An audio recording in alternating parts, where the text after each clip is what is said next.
use the word emergency for the first time in about... This is Jim, and, Receiving this message. We are Ken Jennings and John Roderick. We speak to you from our present, which we can only assume is your distant past, the turbulent time that was the early 21st century. Fearing the great cataclysm that will surely befall our civilization, we began this monumental reference of strange and obscure human knowledge. These recordings represent our attempt to compile and preserve wonders and esoterica that would otherwise be lost.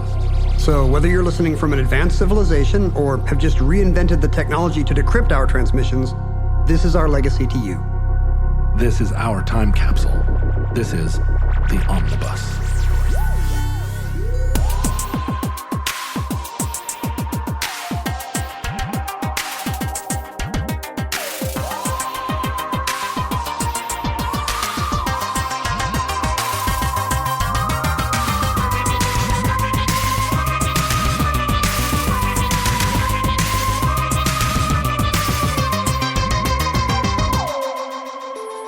You have accessed entry 386.LK2417. Certificate number 28450. The DuMont Network. Post, P-O-S-T, P-O-S-T, the cereals you like the most. The cereals made by Post take you to the secret mountain retreat of Captain Video, electronic wizard, master of time and space, guardian of the safety of the world. I guess we should explain. Why would we start doing that at this late date? Never apologize, never explain. Well, we should probably explain we come from a time when broadcast television networks still exist, barely. Mm-hmm. And not just that, but we come from a distant time when they actually had, the major networks had identities. They had personalities. Which they kind of would monkey with, right? Sometimes they were like... Depending on what hit. Yeah, we're the fun network. Because you if I remember right, we've talked about this adjacent stuff before, and if I remember right, you were very much a product of your mid to late 70s childhood. You're an ABC kid. There was a long ABC era, but in the 1970s, I remember very much being a CBS kid. What were you watching on the Tiffany network? Well, let's see. What was on CBS at the time? I mean, what? I don't even know. Who the had Waltons. Happy Days? All those shows are ABC. That's ABC. So ABC was the number one network of 1976 on because they had the family-friendly comedy block of Happy Days and its many spin-offs, Mork and Mindy and Laverne and Shirley. And then after that, Three's Company, and its spin-offs, which were a little naughtier. But they also had these kind of sexy, glitzy fantasy shows. They were the network of Charlie's Angels and Love Boat and Fantasy Island, like real eye candy, no brain candy stuff. So what CBS had was Mary Tyler Moore. It had... they had MASH. So you're old enough to be watching the smart socially... So that's what it was. It was MASH made me a CBS kid, but it also had My Three Sons. It had Good Times and Bob Newhart. Did it have all the Norman Lear stuff? Yes, right? Yeah. It would have had Archie All Bunker. in the Family. Yeah. So this was the stuff that... you were from a good liberal home. The Jeffersons. We didn't watch the Waltons, but definitely watched Kojak, Bob Newhart, Gunsmoke, Maude. So it was Norman Lear and MASH. So you come from a time when CBS dominated the ratings, and I think anybody slightly younger than you, and that includes me, would be surprised to hear that ABC was not a viable network until Happy Days. Yeah. You know, they never had. If you look at the 1960s, there's whole years when ABC does not have a hit show. Like Bewitched is like their lone show. Really? In the top 20 for much of the 1960s. What was Magnum PI? It was CBS too. Magnum was CBS, right? I associate Magnum with... See, my problem is I watched all these TV shows in Korea. Reruns. In Korea on when there was... To me, they're all Armed Forces Network shows. Oh. Magnum NBC, I think. Yes, Magnum was on... Or no, is that just the revival? I think the Selleck one was too. No. I'm sure because NBC really had its rise. It was both. It was both. It moved. No, wait. That's the new one. Yes, you're right. It was on CBS. I guess maybe it was. I think Miami Vice might have been NBC. So later in the 80s, the cool cop shows become. Yeah, because I remember the flip over to like NBC. Well, NBC always had Saturday Night Live. Right. So that was cool. But yeah, and a lot of this had to do also with who anchored the nightly news. Right. So CBS was Dan Rather. Yeah. Or Cronkite if you're old enough. Originally, right. Yeah. And so you would just stay with your nightly news because America would watch the same nightly newscast. Isn't that crazy? Yeah. And NBC was Peter Jennings? No, NBC was Brokaw. ABC had Peter Jennings. Okay, right. And that was kind of a steady state, weirdly. Sure. Rather, Brokaw and Jennings, that's like maybe 25 unbroken years, weirdly. Yeah. And so that kind of shaped a generation. So you're right, the identities were news and late night, of course. Are you watching Carson or are you watching Ted Koppel? Of course you're watching Carson. Yeah. And there's really no alternative until, we'll discuss, until the competitors came up. But all of our Gen Z listeners in the tens of thousands. They have stopped listening and already. Even the millennial listeners might be going, huh? Gen Z by now is all playing The Sims on their phone. The thing is, they were doing that and listening to the show already. We're kind of a second screen experience, John, wouldn't you say? Third screen. Like ABC never led the ratings until 1976. I think they never had a number one show until Marcus Welby in 1970. That's insane to me. So for the first like 25 to 30 years of TV, ABC is like a redheaded stepchild. Yeah. How strange. And you know what? As you say that, I think I can think of a time when each of the three networks was regarded as the underdog. Right. Right. The scrappy underdog that's like clawing its way back. In the early 80s, nobody was watching NBC. And then suddenly they reinvented themselves with the sitcoms, that Cosby Family Ties Cheers block. Yeah. And they kind of became the comfort food sitcom network on and off until The Office, really, for the next more than 20 years. And I bet you there are people listening who are thinking of this only in terms of soap operas. Because soap operas were also very networked. During the day, of course, I only watch my ABC soaps. Yeah, you're right. So it depends on what your day part is. But, these identities that now doesn't exist. I guess to some degree, maybe the streaming services still have personalities. Like this feels more like this is an Apple HBO show. This is an HBO show. But that kind of might sucks, right? Because they've screwed does. it up. Now we all have to pay $15 a month for what? How much do those TV? I think a lot of the services are now $15 a month. Are they really? Yeah. And so you have to subscribe to how many of them? I would say if you want everything that might get talked about at work, it's 5 or 6. You can probably lose Peacock. So you're doing $100 a month, more or less. Yeah, whereas your cable bill might have been half that and it had sports. Oh, but you're not paying for cable? You're just paying for the 5 stations? Yeah, I think in general, people have now cut the cord unless they are absolutely sports people, loyal to the NFL or something else. So you do the 4 or the 5, and then, but you still have to pay the internet cost, right? Yes. You're paying for internet. Are you not aware of who pays your bills? You're not aware of how this works? Well, I don't have a TV. So it's all news to me. I have bad news for you about today's show, Mr. I don't have a TV. I mean, I watch TV at other people's houses. I just don't know how much they pay for. You don't know their infrastructure. No, not at all. They should start charging you at the door, I think. Early on, when all of this started happening, Jonathan Colton, I spent a lot of time at his house watching TV. As I would fly to New York for 10 days. You were like, well, I haven't seen any of these HBO shows. But one of the great things is that his wife, Christine, likes watching movies during the day. Ooh. Which I can never find somebody that wants to do. In the theater or at home? At home. Oh. So we would wake up, we'd have coffee, we'd sit around, and then the kids would go to school or whatever, and she'd be like, want to watch a movie? It'd be like 11 a.m. And I would go, that just feels so decadent. Like, what kind of movie? And she'd pull out some like heavy adult film, and we would watch movies all day. It was the greatest thing I ever experienced. This is your life hack? Watch Sophie's Choice at 11 a.m. every Except day? It has to be at somebody else's house. If you do it at your own house, it's like something's gone wrong. But his philosophy was sign up for everything. Just that's a cost of life. And if you're paying $200 a month and you have everything, then you never have to worry.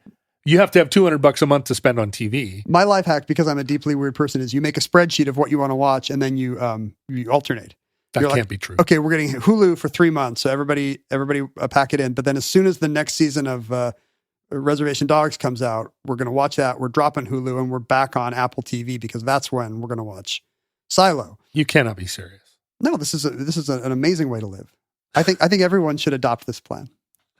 I just had a huge insight into the way Dylan and Kaz have been raised and what they face in life. The challenges they must overcome. Well, the thing is, young people don't actually care that much. Like if Dylan if Dylan wants to watch something on Paramount Plus and I'm like, LOL, we're not getting Paramount Plus. Right. He'll be like, okay. And I assume he is pirating it. Is the FCC listening to this? I'm sorry, Star Trek. I don't even know how to begin to understand what pirating is and how you would go about doing that. See, that's good. You're so innocent. I am such just an old. Well, let me talk about how TV is maybe older even than we would imagine. I think it would surprise a lot of people to know that if you're vaguely aware, you know of TV's tipping point, maybe right around 1950, suddenly everybody's watching Uncle Milty. But I think it would surprise many people to hear that like the technology of TV broadcasting actually predated the culture of network TV by decades. Really? Yeah. I mean, the series of technological advances that led to video signal being able to be broadcast over, VHF and UHF frequencies. I mean, that's the 1920s, if not more. Yeah. Yeah. And in fact, a lot of that became commercial broadcast, although not terribly commercial. Like in the 20s, General Electric would actually telecast stuff from its Schenectady plant where they were working on TV. But you know who was watching? All the UFOs. Yeah, aliens. They were watching Jesse Owens or whatever. It was just microwaving the people in the 10 miles around the plant. Everybody who lived too close to the plant was like, why is this side of my face so red? Is this Milton Berle's fault? No, it was actually the engineers who worked at the plant and who were all television hobbyists. To me, it's kind of who were watching these broadcasts because there was no they were tinkering at home. Right, but there was no consumer level of. You couldn't go to a department store yet. You'd have to. It was. I think the best analogy might be, 80s and 90s computer bulletin boards. Yeah, sure. Where it all existed. You could use your phone line to get on the prototype of the internet. But who would? But it was just a bunch of weirdos who went to Radio Shack. Yeah, right. It was just hobbyists, basically. So you had to live within a certain radius around the GE building? Or a Westinghouse plant or something. And of course, by the 30s, it's clear that America has entered a new age of mass broadcast entertainment, but it's over the radio. It's right. But let me ask you this. Yeah. I would expect that this technology would have been used in World War II if it was already decades old, but I don't remember, except for a very few Marvel-based commercial properties. Is that where you get all your World War II pop culture knowledge? Nowadays, although I used to sit in libraries, but I don't remember a single instance of Nazis sitting and using video screens to do anything. You think they should be watching Hogan's Heroes or whatever? Or just, I don't know what you would do, but it seems like we think of the war as advancing these technologies. It was a huge interregnum for television, in fact. I love that we use that word all the time. That we made up. Television, television advances through the 30s. I mean, even as big companies, what are today CBS and NBC, are being built around their radio networks and the big stars they have coast to coast. TV sucks. There's nothing on. Occasional bursts of programming go out, but basically there's no one to watch it. At what point was a TV available for sale in a store? The turning point is pretty much the 1947 World Series. Like there's a decade of, so in 1939, FDR opens the World's Fair over TV, and this is because World's Fairs are always, these expos are very future looking. And particularly that one had a Trilon and a Perisphere, and here's the 20th century. That's what you want, a Trilon and a Perisphere. We're out of the Depression. In this economy, a Trilon and a Perisphere. Wait a minute, in 1939, are we out of the Depression? This seems like some revisionism. Well, because you're a World War II ended the Depression kind of a guy. That's what they told me in the books I read in the library. America is hopeful and whistling. Right. They're whistling "Happy Days Are Here Again." Happy days are. See, and then that leads straight into Fonzie and Potsy. I guess there was a lot. That big band music really uplifted people's spirits. Yeah, that's what it was. I mean, on the radio, sure, you got people listening to swing. On TV, when even FDR becomes the first president to appear on TV opening the World's Fair, and thousands of people see that, but mostly in the New York area because there are little, the New York radio stations. Some of them have TV transmitters. But all these programs that you could watch, even if you basically put together your TV kit at home, they're not series. It's not a weekly thing. It's just, hey, the president's opening the World's Fair tonight. Let's go to your nerdy friend that might have a set where we could watch that. It's a tiny number of people. When I was dating my ex-girlfriend who lived in California and worked in the tech enterprises, she had a house in Venice Beach, and for a little while, she was committed to the idea that we were going to decorate using really old televisions, and I mean the ones that had prism glass in front of, because the screen was only as big as a book, like a Terry Gilliam one. Yeah, and then they had big like magnifying glasses. Were they going to be working, or were there going to be plants in there? No, working. And so we scoured Southern California for working televisions, and they were not inexpensive because, again, nerds. Yeah. There's a resale market for these now if they work, right? Yeah. And then at a certain point, we abandoned that because we were a very attention deficit disorder couple. Is this? I think we went into decorating with kick drum pedals. Is this a sign that your relationship is doomed if your significant other wants Terry Gilliam prism TV sets all over the house? No, in fact, that was maybe our relationship at its most focused. That was the highest point. We were like, we are on a common cause, baby. We're going to decorate with televisions. If you had just stayed at flea markets more, you guys would still be together. Yeah, no, it's true. The government got in the act in 1941 and started giving out commercial licenses and said, okay, you're a station, you can broadcast at this frequency, this We've strength. talked about this before, the apportionment of frequency. Yeah, the apportionment is a big part of this particular story because the government realized correctly that this was a very finite resource. That's not true in the streaming era. I mean, I guess there's bandwidth issues that net neutrality is adjacent to. Not for those of us that still have our AT&T unlimited calling plans. But I mean, the math was very easy back then. There can only be so many VHF channels. Does television take up a lot more bandwidth than radio? Yeah.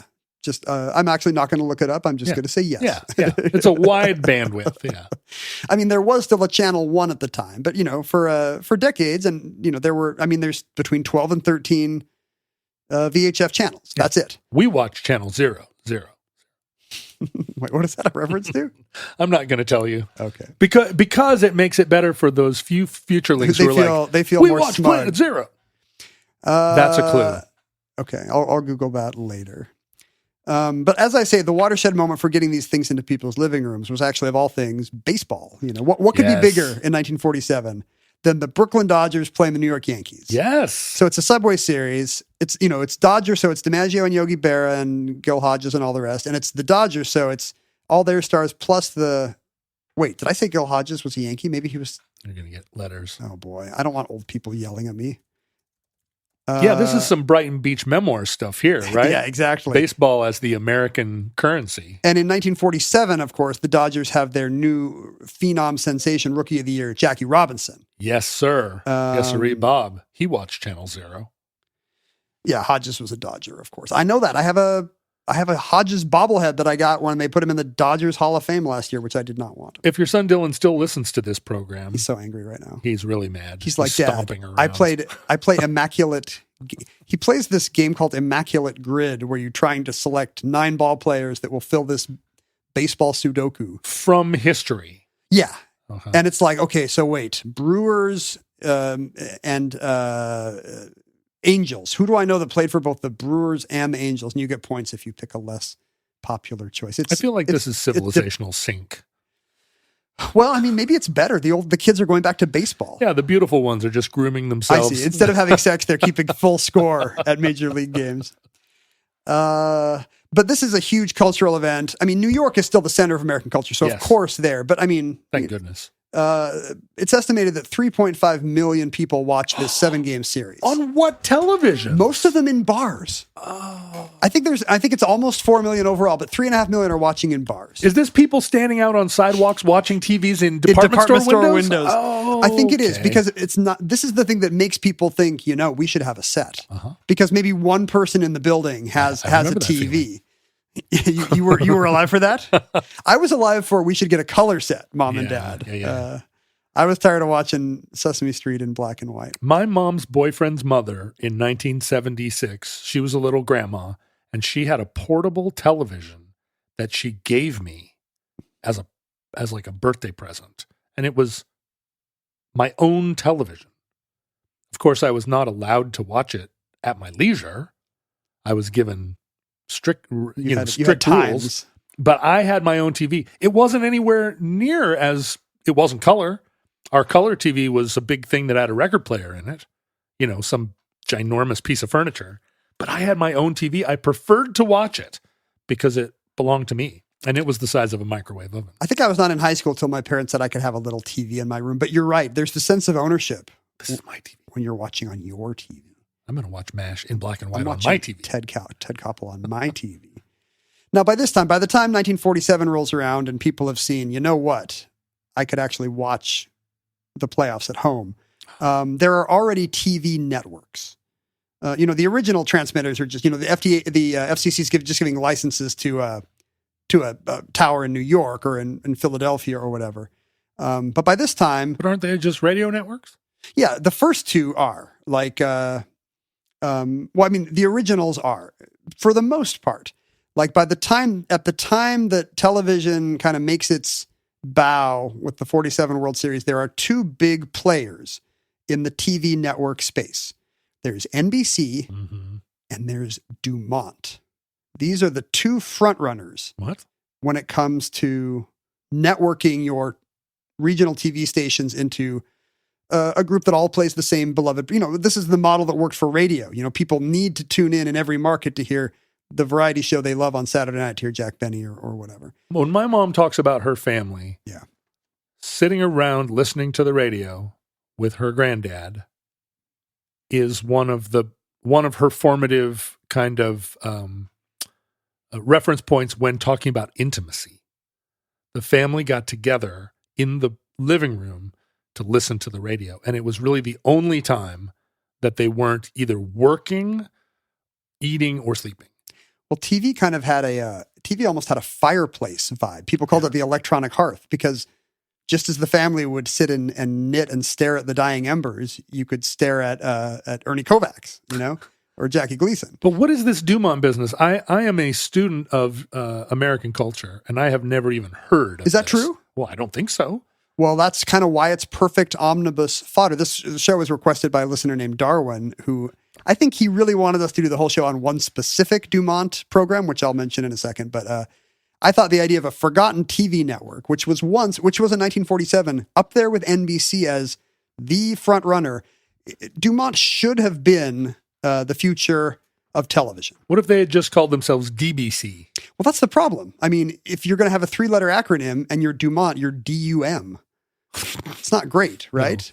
No. But it's like the Seattle Lake Union or the South Lake Union trolley. But this is before, yeah, exactly. It's not really called the South Lake Union trolley. It was for a minute. So DuMont was the namesake of DuMont was a brilliant engineer named Alan DuMont. And the company thrived basically on the success of his keen mind and sense of the future. Is this part of the great man theory of civilization? Yes. Okay. Except we're going to see him fail. So does that help? Sure. Does that make it more relevant? As long as he's white. Alan DuMont is a 11-year-old in Brooklyn in 1912, maybe playing stickball, pushing a hoop down the street. That's right. When at the age of 11, he gets polio, the common story of his generation, which means he spends long parts of his early teen years in bed building a crystal radio set. Polio, I think, was the engine that maybe led to the American century, Right. because it made all these kids into indoor kids, and they all founded Fortune 500 companies. Yeah, in the 1970s, I spent all of my 11th year in bed, but I was just playing with G.I. Joes. Well, that actually, there's something to this, because the second boom would have been the late 70s and 80s kids that spent all their indoor time, not because they were sickly, but because they had a PC. Yeah, or watching Alice. No, you were watching Alice. You were watching Alice. Yeah. But they were programming in BASIC. Oh, and then they developed. 15, 20 years later, there's voila, a new American economy. So you're saying that computers are the polio of the late 20th century? Well, it makes me wonder if, because we had our own polio. Like, is Gen Z going to have some COVID-like turn to indoor kids things that fuels a new economy? Or, or did it just break them all? No, all those kids now are making like really short videos of themselves lip syncing to pop songs. And is that it? Is that the next 50 years of American economy? Name another thing we make anymore. I mean, if you think about it, we make TikToks. The thing is, AI is going to be writing all of the sitcom scripts. So, what do humans make? In the case of Alan DuMont, it starts a lifetime love affair with radio, and he actually ships out as a radio guy, a wireless operator on maybe a Navy ship. I can't remember if it's Merchant Marine or Navy. But after World War II, he comes back and gets an electrical engineering degree at probably before the war. He gets an electrical engineering degree at RPI, and he is if he was born in 1900. Yeah, it would have been before the war. I think it's kind of World War I era. He's sailing the high seas, and then he comes home and gets his degree. Take it. And he's basically just an inventor and a gadgeteer from the youngest of ages, except now it's not that kind of kid doesn't do it with pulleys and Rube Goldberg stuff anymore, because he can mail order transistors and stuff. Well, not the transistor yet, but he can mail order components and build little machines. Tubes. Can you declare yourself a gadgeteer, or is that something you have to earn? Do you think you have to write into some kind of National Institute of Gadgeteers? Yeah, because I had never heard that phrase until today, and I can't claim that I'm a gadgeteer, but I do know gadgeteers. Wait, you're saying you heard that phrase today when I just said it? Yeah, I've never heard that. Did I make it up? Gadgeteers. I love it. Is it like a fan of Inspector Gadget? I feel like it is something you should be able to like a title you should be able to earn. But there should be a Kentucky Colonel's like organizing body saying, no, you're not a gadgeteer. Yeah. Come back when you're a real gadgeteer. Exactly. Show me your best gadget. Show me how many what it's not Lincoln Logs. It's not Tinker Toys? Oh, erector sets. Erector sets. There you go. Show me how many erector sets you use to turn on the light bulb in your room. But DuMont would have been a certified gadgeteer. His first invention, I think when he's still in his teens, is something that lets you turn off the radio by clapping. The clapper. He invented the clapper in like 1920, basically. Clap on. Because I guess it was relatively easy to buy a component where a sharp enough sound would complete the circuit. That's smart. He basically he's ahead of the country on all this stuff. He joins Westinghouse, then moves to DeForest, and turns them both into radio tube giants. Like he just multiplies by an order of magnitude their output. Westinghouse tubes were still until not very long ago. Like Westinghouse was still making tubes? Yeah, well, I don't know how long ago they stopped, but we used them in our guitar amps. Somebody's got to be still making them. Just somebody in China now? Oh, I'm afraid, my friend, if you talked to the gadgeteer down in Burien that fixed my synthesizer. He's got to find him in a warehouse somewhere because nobody makes it. He was yelling and screaming about how the Soviets don't make tubes anymore and nobody in America does. It's all Reagan's fault for ending the Cold War. And then the Chinese don't do it either, and so you're never going to be able to find any tubes. And I went online and I was like, tubes. And there 100 places were like, we'll sell you tubes. So I don't know. You can't confirm or deny. Maybe he just won't use Vietnamese tubes due to personal convictions, all his own. I mean, there aren't that many reasons to make tubes. Huh. What are the things that use tubes? Guitar amps. But there's probably people who have other vintage things they need to keep up, right? Yeah, like little televisions. Like your girlfriend. Yeah. No, I didn't need Just tubes hipsters. to keep up my girlfriend, but yeah. But like most things, like nobody makes magnetic tape anymore because it's too expensive to do relative to the super niche group of people that want it. I mean, there's often a big enough group that you will hear the complaints. 100,000 people still wanted to buy Polaroid film, and that just wasn't enough. Well, a decade ago, everybody took the record pressing plants and dumped them into the ocean. Yeah. And then, or 2 decades ago. Now we need them all. Yeah, it's like, wow, who's going to make those long winter America's record pressing gap. We have a vinyl gap. We do have a vinyl gap.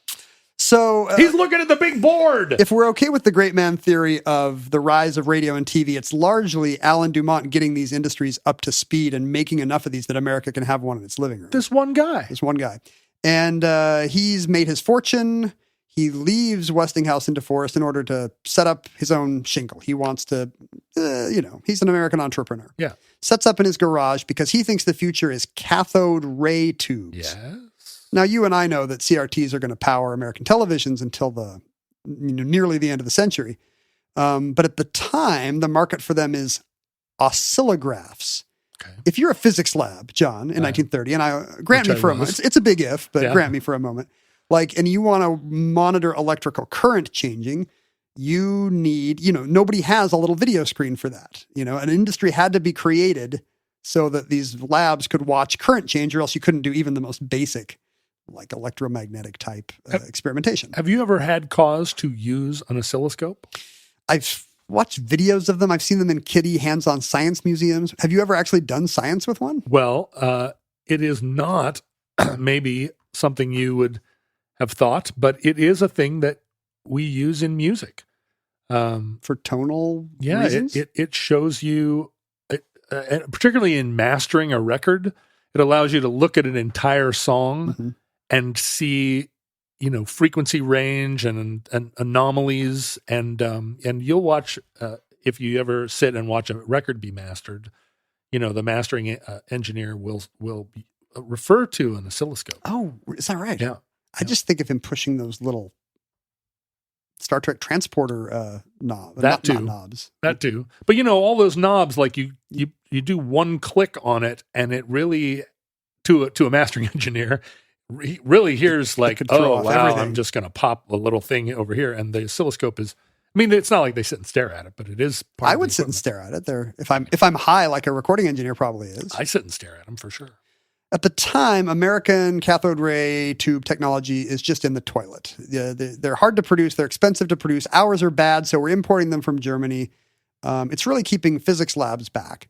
But DuMont has a bad time. In his first year, he makes $70 off his nascent CRT business. But he starts to realize there is a nascent market for this, that if commercial television were to catch on, then suddenly America would need 1,000 times, 10,000 times the cathode ray tubes that its previous appetite was. And he starts to ramp up. And really, it's his work on producing more cathode ray tubes and better ones that makes American commercial television possible. There's a lot of people who were the guy, but in this case, he's the guy, because you don't have a TV without a CRT. In 1938, his company, his $70 a year company, is now big enough that Paramount is interested in buying him out. So he sells a half interest to Paramount Pictures because they want a TV network, and they think we'll just partner with this engineering lab, and then we can both sell the TVs and put the shows on the TVs. So the movie theaters were already hip to the idea that if they owned the TVs... Well, remember, they were vertical back then, too. Like, they owned the Paramount Theater in every city, and they would force that theater to show their musical or whatever. So Paramount Plus was a thing they already were thinking about in 1940? They're like, let's make old people watch Yellowstone. Wow. So into this.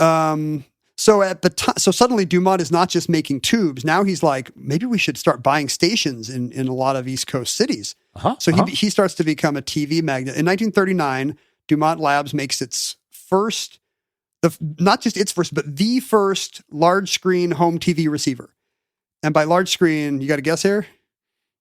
6 inches. You're very close. 14 inches is the game-changing giant TV. So, and that's measured diagonally. 14 inches. I would assume. Yeah. Wow, that would be big relative to the ones we were looking at. Yeah, it doesn't need one of those prism things that gets your girlfriend hot and bothered. And so that's a DuMont joint. The very first workable home screens are DuMont. In 1946, after this interregnum for the war, this all stops during the war.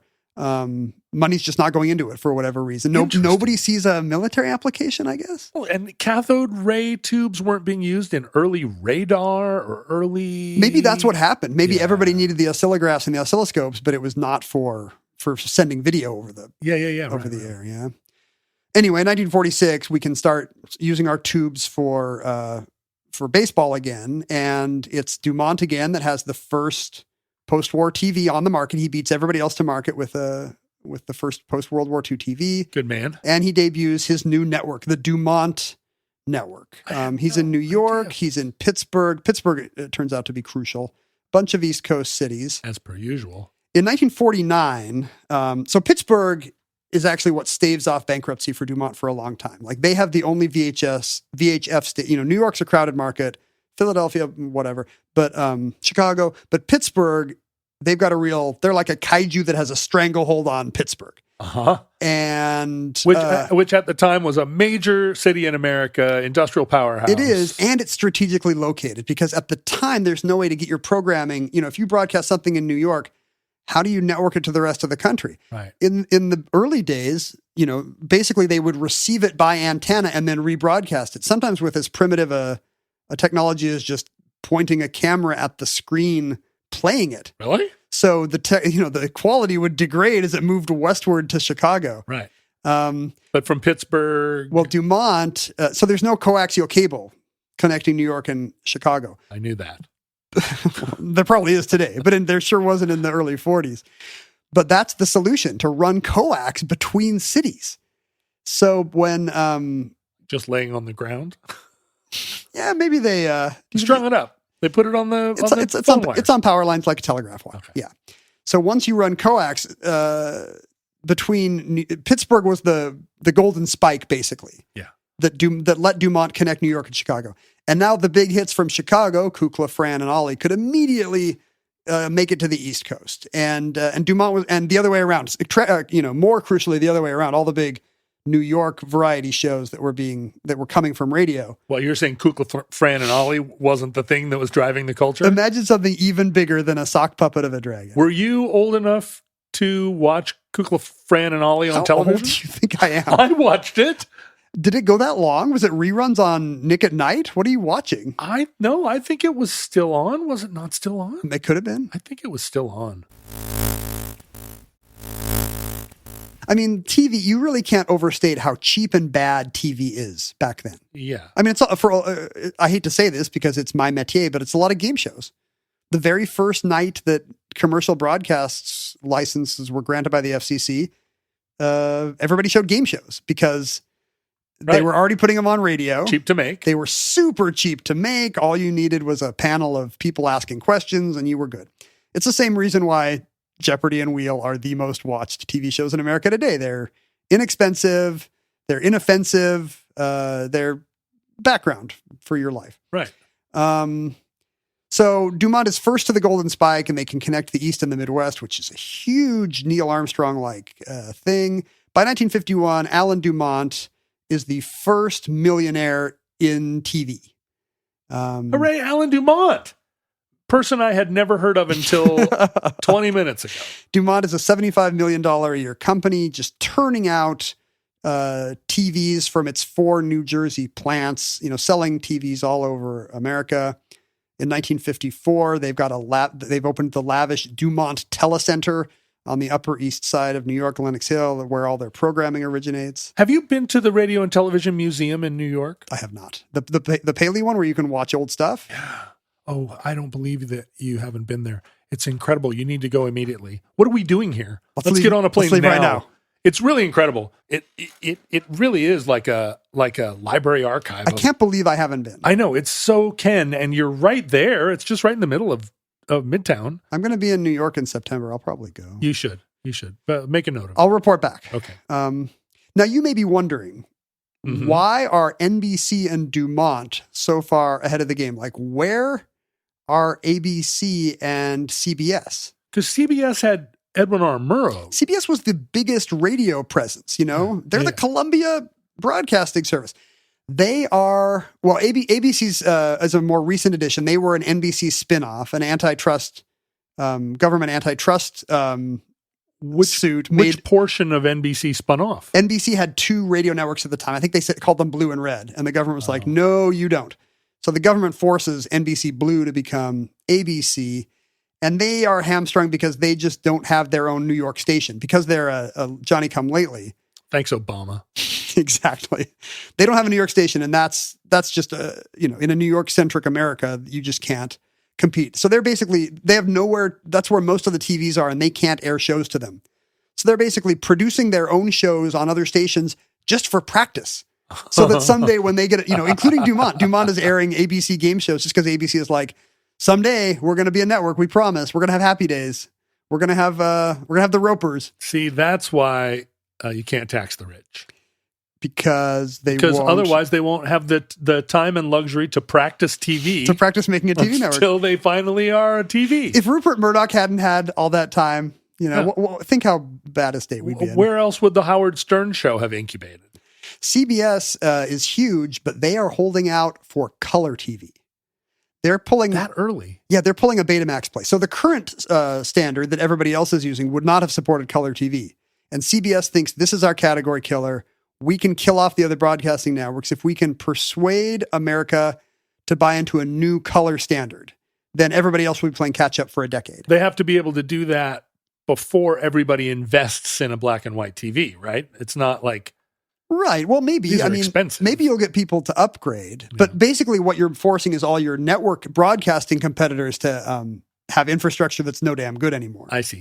And unfortunately, as we know, a color TV did not appear in the mid-'40s because a government ruling went against their tech, and they became CBS's attempt became Betamax, and suddenly they were playing catch-up. You're telling me that the technology of color television was there in the 40s? The technology of color TV exists in the 20s. It just wasn't baked into the broadcasting standards. Like, everyone understood how it would work. Why? It's got to be efficiency of production, I think. And it was bad. Here's the reason why TV didn't catch on. The essential reason is not just that the shows are bad, but that the technology is bad. It's fuzzy. The signal doesn't carry. It's not just that there's nothing to watch, but it sucks to watch it. It's like battery-powered cars in 1905. It's the same reason why computer bulletin boards took 20 years to become the internet, because it was slow. It took up your phone line. It wasn't just that there was... It wasn't just that they were bad, because it's still bad. It's still bad. Maybe worse. It's not just that there was nowhere good to go. It was also that it was a nightmare to get there, and it failed, and it took specialized equipment. Run by neckbeards. Yeah. So CBS and ABC are like way behind NBC and DuMont, DuMont has hit shows.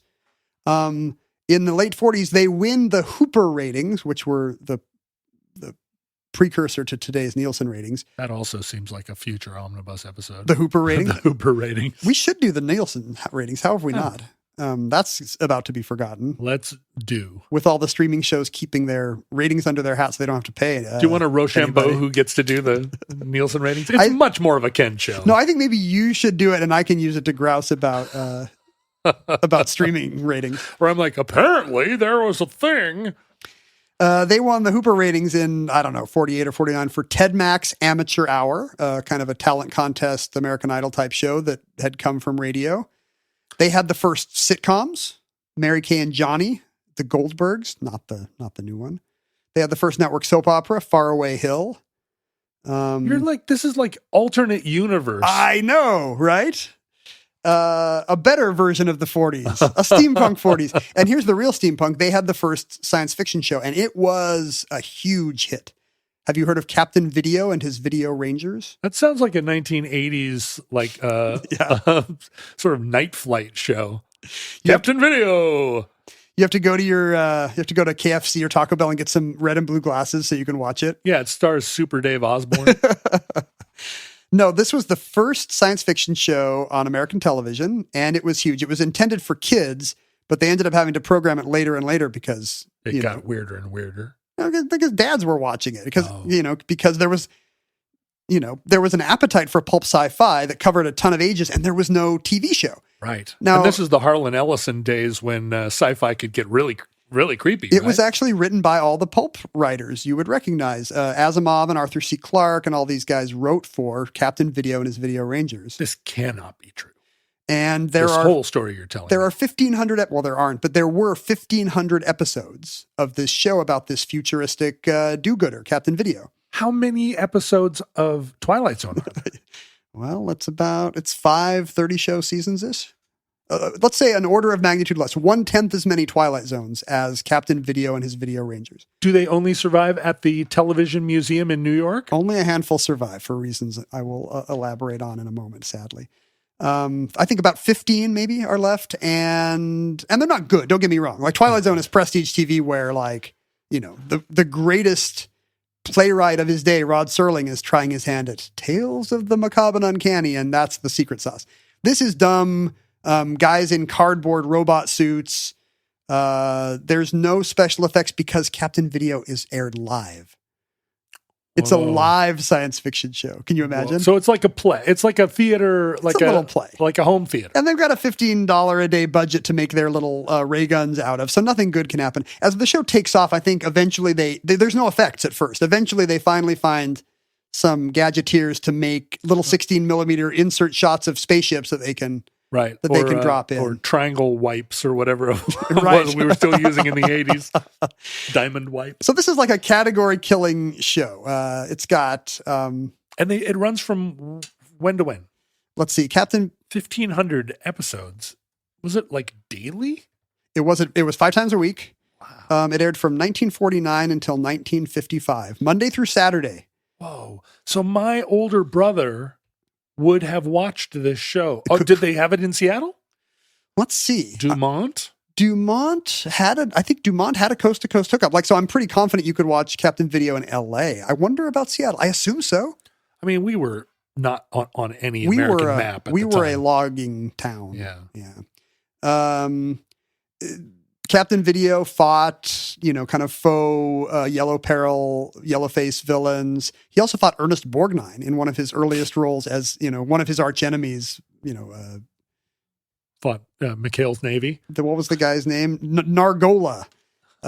Before Borgnine is a Oscar winner for Marty. He's a struggling New York actor playing twisting his mustache on Captain Video. And weirdly, the show had been, they had purchased the rights to all these screen westerns and had announced that this was supposed to be a western show. Captain Video was supposed to be the host who said, all right, kiddos, let's see what happened with that stagecoach robbery from yesterday. And then they would show some Roy Rogers thing they had bought the rights to. He was just supposed to be Krusty the Clown. But the future stuff turned out so good that Captain Video turned out the show, became the show. But still, without warning, they'd come back from commercial and there'd still be 10 minutes of Wild West action. And then without explanation, Captain Video would reappear and continue his story. So I'm not saying that it was the most discerning audience. It was a deeply weird show. But it was a mass hit. It was available here on KRSC. Channel 5. That may not have been a DuMont affiliate. In some stations that didn't have. It says that it played stuff from all networks, ABC, NBC, CBS, and DuMont. So it was a television station that just here on the frontier, the government, as we'll see, was limiting how many owned and operated stations these places could run themselves. And so if they didn't have a full-time affiliate, they would just sell shows to whoever had a transmitter. What's crazy is that you could watch it in Alaska.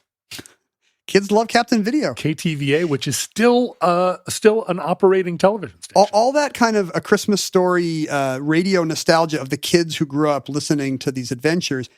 Captain Video is a huge part of that. Wow. Like Dave Barry will not shut up about sending away for his Captain Video decoder ring and all this stuff. It was the Star Trek of the 50s. I may think of it as an 80s thing because in the 80s the boomers were writing all the humor columns. Exactly. And so I was like, I'm sure I read Dave Barry talk about Captain Video and I thought he was just having a goof. It was a real thing. It just, the names, their biggest star, at the time, TV's now mass culture, particularly Milton Berle owns Tuesday Night. Uncle Milty and the Texaco Star Theater he's Mr. Television. I like to think that Milton Berle still owns my Tuesday nights. Do you think about him no matter what you're doing? Okay. You've got a hot date, but hey, baby. Listen, the last thing I'm going to think about on a hot date is Milton Berle. No, he's famously. I know. He's famously very masculine. But that's not what I'm looking for on a hot date. But DuMont was the first network that had a Milton Berle killer. They counter-programmed Texaco Star Theater with "Life is Worth Living," starring the Father Fulton. Oh, are you putting on Captain Video right now? No, but that sounded like Captain It did. Video, It was. didn't it? It was like. Well, it sounded like Fulton Sheen. He was a Catholic bishop, later Archbishop, who actually had unlike a lot of the charisma-free people in every occupation of that time, was pretty good on camera.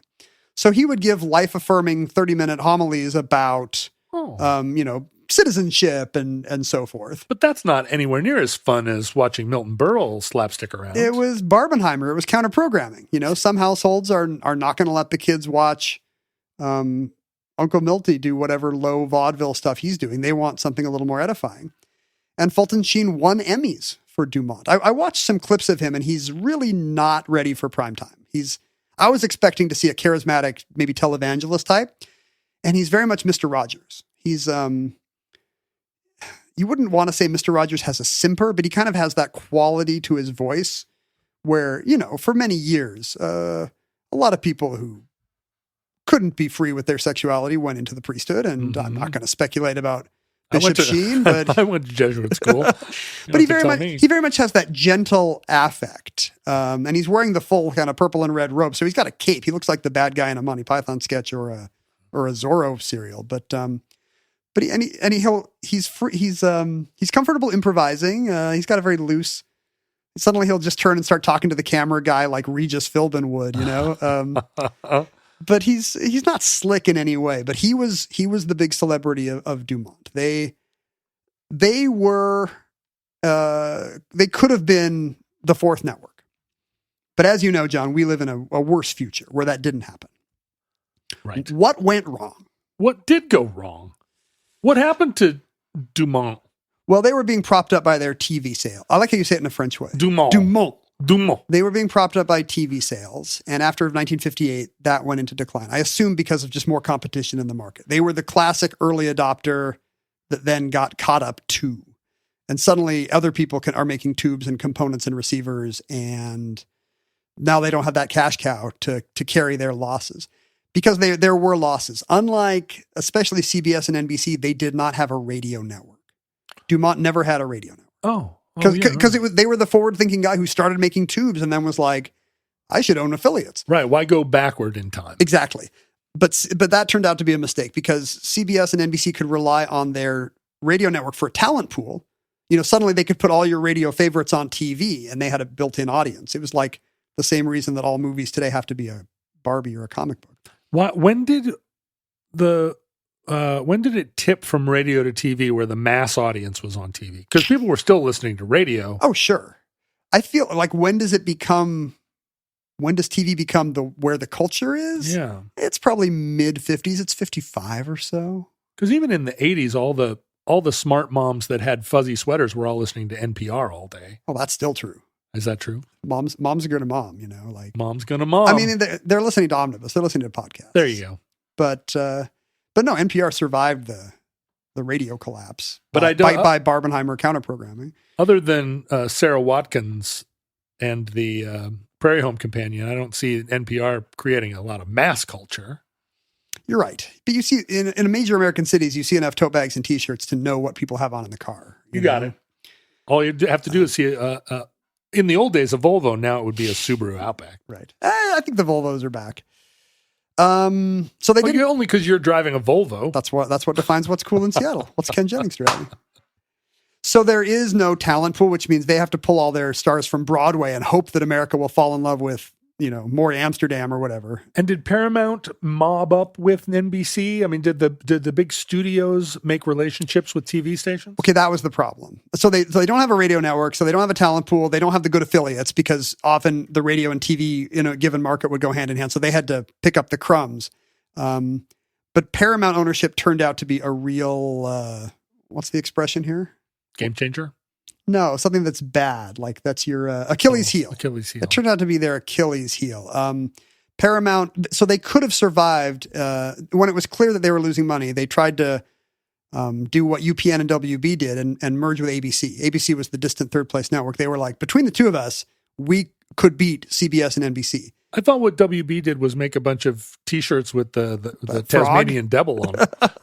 Giant Walmart T-shirts with Tweety on them are keeping... Didn't that keep the network afloat? No, it turned out the WB and UPN were both trying to be the fifth network, and they were both too small, and then they combined to become the CW. Yeah, right, okay. Which I think meant combined comedy web workspace. Yeah, that's what it was. But Paramount didn't want to do it. Paramount did not want to have a merger with ABC, so they vetoed that. And then there's all this regulatory stuff I didn't look up that basically limited how many VHS stations, owned and operated stations, that these big networks could own. And the FCC limit was 5, but because of Paramount's half ownership, DuMont did not get the full 5. Like they had to make do with 2 or 3. Oh. So complex regulatory scheming meant that they always had this handicap. And was DuMont himself running the operation through all this? Or was it just his namesake? Was he an exec? I think he stayed CEO through the network times, although, that's not his interest. He still wants to be in the lab. So I assume there's TV men, advertising men in New York running that side of the business. This is still the problem with founder-led tech companies. Founders are tech nerds, and they should stay in the lab and They should Wozniak out. Yeah. But they all want to put on a black turtleneck. I feel like I was just about to say, let business people run it, but I'm the sworn enemy of business people, so let the poets run it.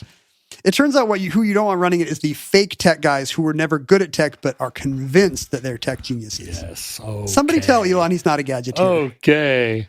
No, he just bought a bunch of gadgeteers. So that was the death knell for DuMont, and that's why it went down this memory hole. A lot of its stars continued to be stars. Fulton Sheen went to ABC to great success. Sure, everyone's still talking about Fulton Sheen. I mean, he was on TV into the 80s, I think. Fulton Sheen? Fulton Sheen. I don't know if I could pick him out of a crowd. Let's see if I recognize No, you would not. But imagine a nicer Father Coughlin who's somewhere in the UHF reaches of the dial. I see. Yeah. The biggest star on he really looks like a vampire. He does, right? Yeah. The biggest star on the DuMont network hosted their Cavalcade of Stars. Okay. And actually debuted many of his sketch characters there, including one in which he played a bus driver from Brooklyn called Ralph Cramden. Jackie Gleason's The Honeymooners actually started out on a DuMont variety show. Really? And then as DuMont contracted and then collapsed, or I think even before that, CBS offered Gleason more money. DuMont could not compete with the Tiffany network, and they lost their big star. But The Honeymooners was at one point the biggest television show in America, wasn't it? Yeah, but that was after CBS got it. But that famous Man from Space episode that you see in Back to the Future, that's actually a Captain Video joke. Ralph gets very into a daily sci-fi serial and dresses as a robot. So on September 23rd, 1955, the DuMont airs its last piece of original programming, a game show. They survived for a few years on pro sports contracts. They were airing some boxing out of Madison Square Gardens. And so they still continue that, but their affiliate network is dead. And the reason why we're thinking of this as an alternate history is because it's not just that the station went away. They left no cultural footprint at all. Oh. One of their successor networks inherited all their programming. Back then, the only way, if you're broadcasting something live on video, the only way to record it and then maybe get it to the Midwest or the other coast, if you're not going to just focus a camera at a screen, would be to focus a film camera at a screen and record on, 16 or 35 millimeter film what the video feed is. So you get a lower quality version, but that's how I Love Lucy stuck around. Like that's how I Love Lucy made it to the West Coast. We have these old shows because of the kinescope. So there was at one point a warehouse full of DuMont kinescopes, and then some successor network, I don't want to point the finger, I don't know who it was, bought the rights at a fire sale, didn't want to maintain the warehouse, and Edie Adams, Ernie Kovacs' widow and actress, testified to Congress in the 90s that a series of trucks picked them up in the early 70s and just dumped the entire DuMont network's output into the Hudson River.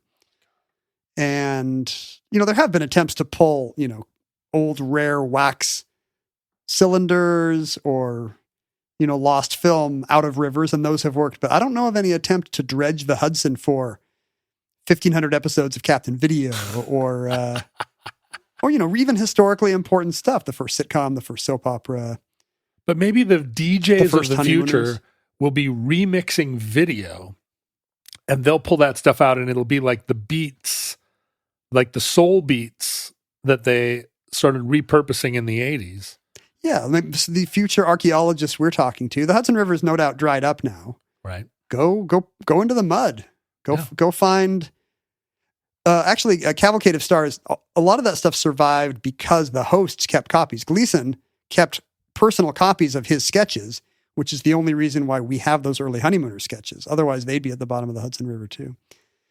Isn't Now, that interesting to think of Jackie Gleason as having some warehouse somewhere that's just like his archives? I love that. I mean, it's probably not as nice as your Paul Allen friend. It's probably a storage locker in the valley somewhere. But Yeah. Well, Paul Allen just kept building museums for his stuff. there were some attempts to build out a fourth network because the collapse of DuMont basically left us with the cultural landscape you and I grew up in. NBC and CBS are top of the pops, and ABC is a scrappy underdog who, by the time of our lifetimes, is at parity with them. And then PBS somehow never gets included in that conversation. It wasn't. It's public. Yeah. John, those are our airwaves. But there were attempts over the years because there was enough cultural memory of DuMont for people to think there could be a fourth network. In 1966, now, have you ever heard of Daniel Overmeyer, who created the Overmeyer Network? No. Now, he's a rich man, but he made his money in the Toledo warehouse game. Yep. Biggest warehouse mogul in Toledo, Ohio, Daniel Overmeyer, decides that the culture is perverse and there should be more good old conservative entertainment. Toledo was the Pittsburgh of its That's time, right. of the 60s. And so he starts the Overmeyer Network, which later becomes the United Network. Their big show is a variety show from the Hotel Hacienda in Las Vegas, which is starting to become the new cultural capital. So he wants to get in on the ground floor of that. Except it's got conservative values. Seems like the wrong place to focus your show. Right. I guess it would be a very small subset of Vegas cabaret entertainment would be shown on the United Network. In 1964, Congress had required all new TVs, for the good of competition, all new TVs bought in America had to have UHF tuners. Uh-huh. Hopefully, leading to a boom. Yeah, it wouldn't just be the triopoly of my first job was at a UHF television station. It was, that's right. And these were the kind of little, and so what those stations were airing, like whatever reruns they could get cheap. Just nothing. Nothing. We had music videos, but those were just stolen from the back of a truck. Do you think you guys had the rights to those? Maybe record companies didn't care. They'd let anybody show music videos. I think that's what it was. I mean, we didn't have every time Michael Jackson came out with a new video, we didn't have it. We were busy showing videos of bluegrass bands at Telluride Music Festival, but we did have a lot of the videos. You had that pop were videos. Yeah, a couple of years old. You must have had deals with distributors. Yeah, we did. Well, in the 60s, it was even more dire. Like there was nothing to show on these stations. And so Overmeyer thought, I'll just show my new programming on a bunch of these UHF stations. And that's effectively what the Overmeyer Network was. But it lasted exactly 1 month in 1967, I think. By the end of that month, it was $700,000 in debt. And Overmeyer abruptly told affiliates, there's no more network. It just ended today. Well, that explains why I don't remember it. Yeah, that's even more memory hold than DuMont. And I think those two failures, DuMont and Overmeyer, pretty much salted the earth for the idea of a fourth network until, this is the Gen X relevant part of our show. Here we go. October 1986. Here comes the hero of the story. Rupert Murdoch announces that he's going to renounce his Australian citizenship. There were laws on the books saying that you could not own more than 20% of a U.S. broadcasting license unless you had a U.S. unless you were a U.S. citizen. And Rupert Murdoch decides, I know how to make the world a better place. Yes. I'll renounce Australian citizenship, and I will buy this broadcasting network called Metro Media, and I'll do something with it. Now, the news network was still 10 years away, but you're watching the dominoes fall that lead to the end of civilization here. Joan Rivers had been guest hosting for Johnny Carson for the last decade. He would take a night or two off a week and we would get Joan, and that was better than, Joey Bishop or some roll of the dice. I'm going to say better than Joey Bishop. Not even close. No. Like Joan Rivers, very sharp comic. Yes. America loved her. Johnny loved her. And then suddenly, in October 1986, it was announced that she would be mounting a challenge to Johnny on the new Fox network. Torpedoing their relationship forever. Forever. They never spoke again. Wow. At the time, the networks were so convinced that you had to be an initialism that what is now Fox was FBC. Really? Joan Rivers was going to anchor the new FBC lineup by challenging Johnny Carson every night. Barry Diller, who was, I think, already running the Fox studios, said that we were going to have a new brand. We were going to be the network that had no censorship. So you smart, edgy creatives, bring your ideas to us. We're the No Cosby's network, because at the time, the name Cosby was synonymous with conservative values and not edgy behavior, which is the opposite of today. This was like the P.J. O'Rourke era where conservatives really thought they were the ones that were speaking truth to power, which then went away for a long time and now is back. It's back. Yeah. Even though they don't have the celebs to go with it. Right. They're doing it with just on the back. They're doing it on Jim Caviezel's back. No big celebs like P.J. O'Rourke. Dennis Miller. And so this is what leads to Fox Network actually mounting what turned out to be a successful challenge to the oligopoly. Well, now, how did Murdoch acquire Fox? How did that relationship happen? Because you said Murdoch, blah, blah, blah, something about the Metro network. So the previous year, his News Corp had acquired 20th Century Fox. Okay. So he already owns the movie studio. Even before and he's moving on to the airways. He leaves Australia. The year before, yeah. Oh, okay. Or maybe it was around the same time, but clearly he's making a play for a bigger market. He can ruin the world from Australia, but he can do it much faster from New York and LA. And Fox came with all of the incredible library of 20th Century Fox stuff. So that stuff you can air on cable, and their broadcast channel is going to be cooler. It's going to be dirtier. It's not Cosby. It's Married with Children. that was their big hit. Just an openly dumb and raunchy sitcom. Yes. That makes Three's. You watch Three's Company now, and you can't believe that anybody was clutching their pearls over that show. Yeah, it was really, really scary how clean they were. How clean cut those threats to the order were. I mean, Jack Tripper did a lot of biting on his knuckles, like. Instead of SNL, they had In Living Color, which is, at that time, Living Color, cooler by definition because it's young, talented black comics. Right. And they had Tracy Ullman, a comedian no one had heard of on a network nobody had heard of. Right. Although that's where. Yeah, that's why Fox is still around. Tracy Ullman, the people running the Tracy Ullman show, I think Jim Brooks specifically, made the decision to call in a favorite alt cartoonist of his and ask if he would do some animated interstitials, and everybody knows where this ends. Reed graduate Matt Groening debuts The Simpsons based on his own childhood memories, just as, going to commercials between sketches on the Tracy Ullman show. And in 1989, that becomes its own show. And suddenly Fox is not just it's not just a possibility, but a real, the center of the culture. It's tomorrow. Which came first? Did the family one? Tracy, what? The Married with Children? Married with Children? Did Married that with come Children first? predates The Simpsons, Okay. yeah. Because I remember Married with Children debuting and feeling like, oh, this is super edgy. Like, yeah, we were the exact right age to be like, yeah, take that, Parents Council of America. But it didn't take long to feel like, oh, this is just poop jokes. It's just like anything with poop jokes. It's not that edgy. Simpsons did the joke where Al and Peg Bundy kind of whine about not having sex for a minute, and then Al leans over and flushes a toilet, which is in the living room next to his chair, for no reason. And yeah, I think that's exactly right. Yeah. But although Peg Bundy, pretty sexy. We love Katie Seagal, don't we? But they already had The Simpsons by then. Their ticket was punched. And so America is no longer a 3-network oligopoly. And of course, the incredible proliferation of streaming platforms and cable broadcasters, which, who knows where that will end. Now, wait, are you telling me that Fox survived and succeeded because of The Simpsons? That's essentially true. Really? I think. If you look at the Nielsen ratings of those first years of Fox, there's nothing that would keep, there's nothing that would make affiliates happy. So we have George Meyer to blame for the way the culture has fallen apart? Yeah, our friend who's a Simpsons writer is, I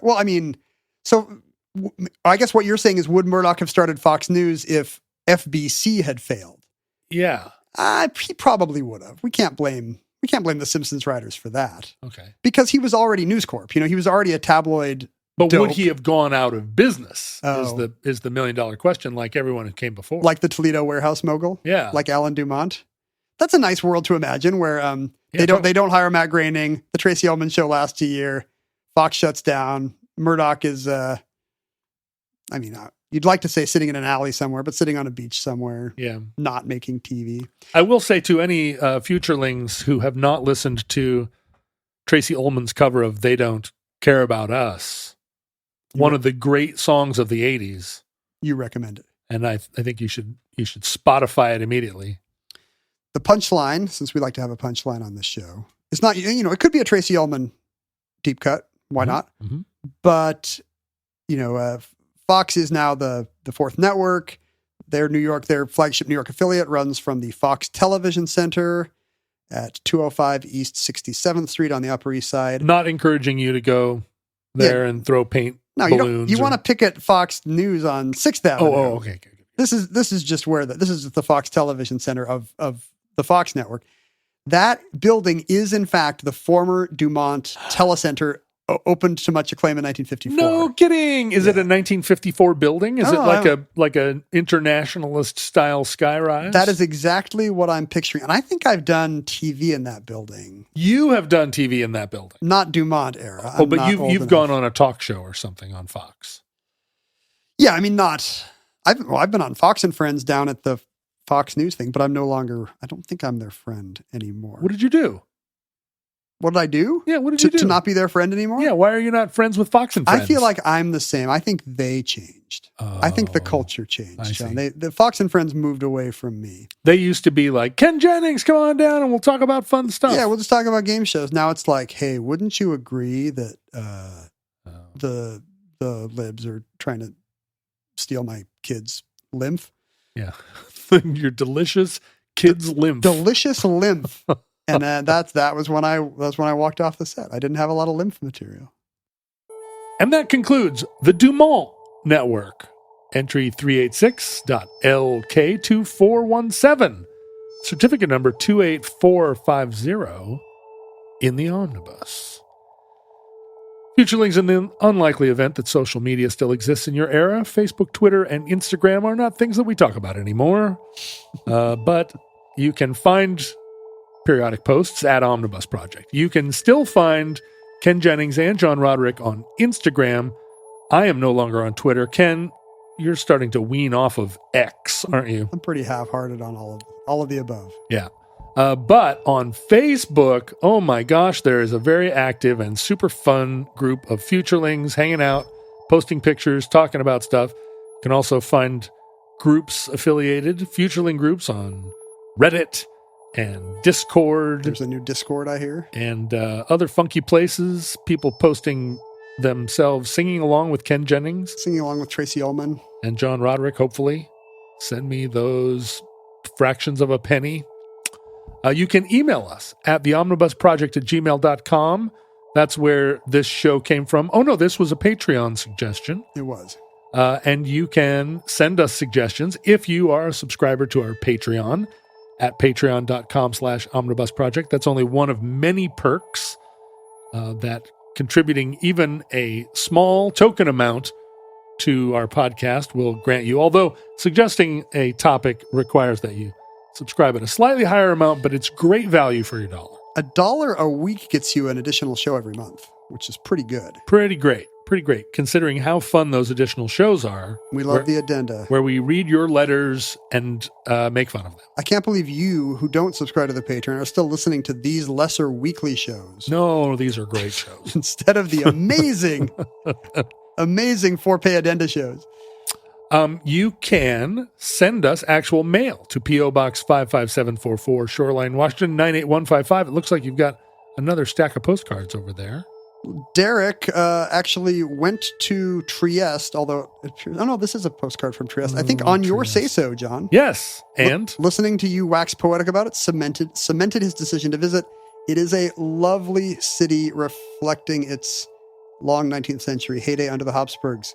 So, he knew what you would like, Habsburg content. Excellent. Thank you so much for making that trip, Derek, and I will follow you. Stefan has a 2-year-old. Stefan sent us this amazing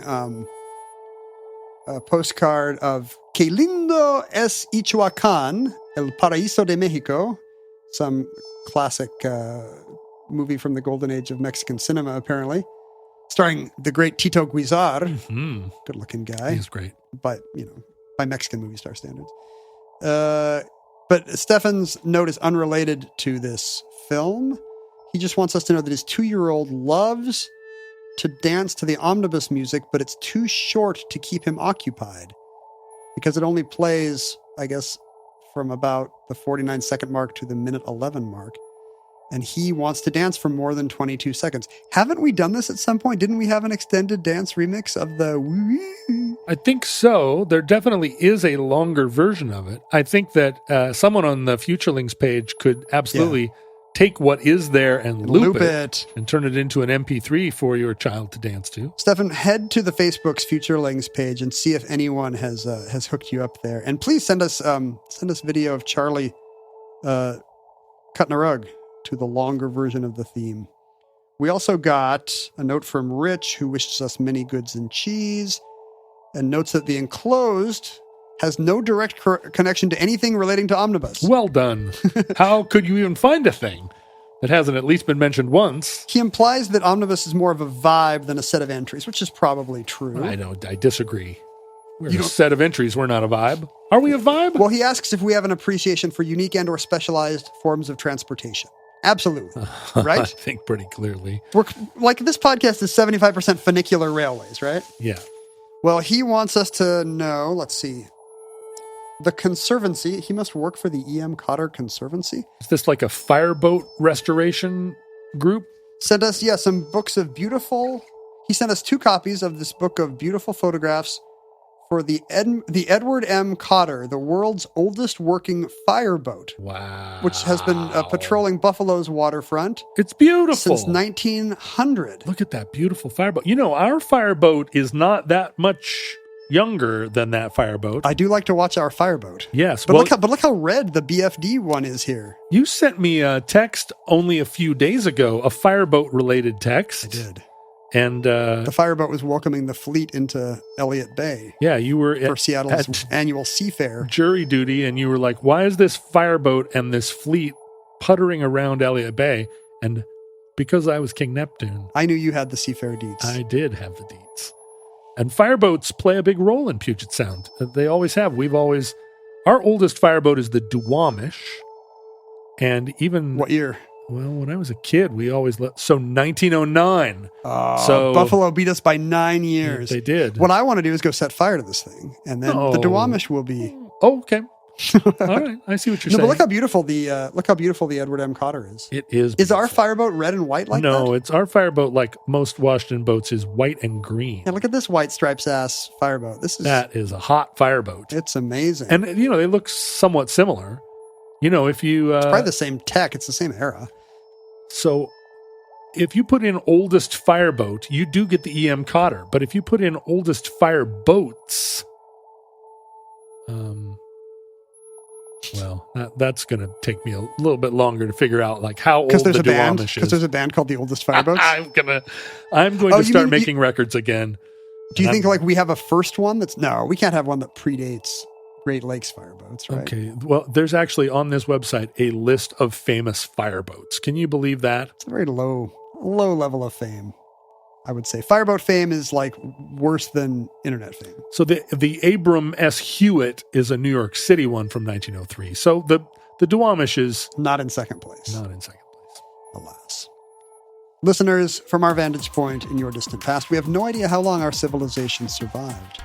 We hope and pray that the catastrophe we so fear may never come, but if the worst comes soon, this recording, like all our recordings, may be our final word.